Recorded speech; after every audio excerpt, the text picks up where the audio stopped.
So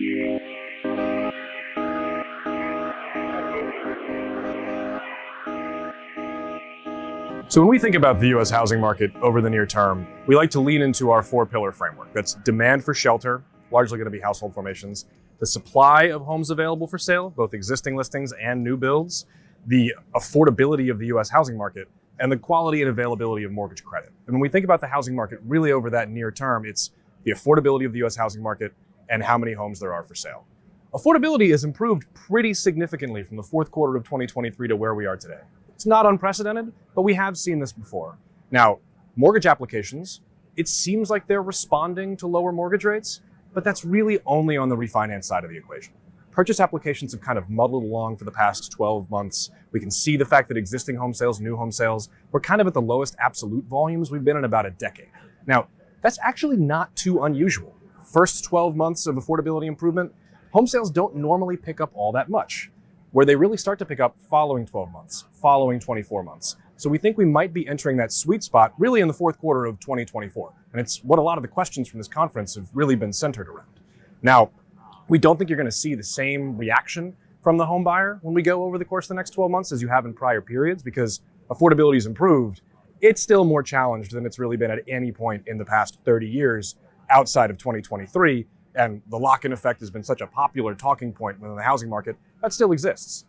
75% of mortgages still have a rate below 5%. Existing listing volumes are at the lowest levels we've had on record. Yes, they're not getting lower anymore, but they're holding at incredibly low levels. So we think you're going to start to see sales volumes pick up. We have existing home sales climbing by about 5% next year. We think new home sales are going to take on a larger part of that share, or they're going to continue to maintain a larger part of that share. And we think home prices will continue growing.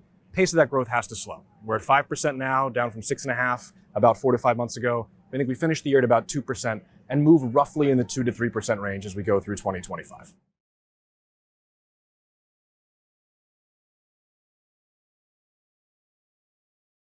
Our housing outlook, we're constructive. We think the housing market's on a very healthy foundation. We think purchase applications will pick up a little bit. As rates come down, refinances will pick up a little bit more.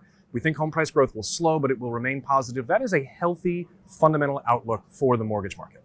On top of that, you have the Fed cutting into a pretty healthy economic environment. GDP remains high 2s, maybe low 3s, depending on what forecasts you're looking at. Inflation, the labor market, it's slowing, but it's not falling off a cliff. We think that's a pretty healthy environment to be invested in fixed income. Now, the non-agency RMBS market, it's pricing in a lot of that. So spreads are pretty tight, but we do think that they still offer value, especially at the top of the non-QM capital structure. We like the AAAs as high quality carry there.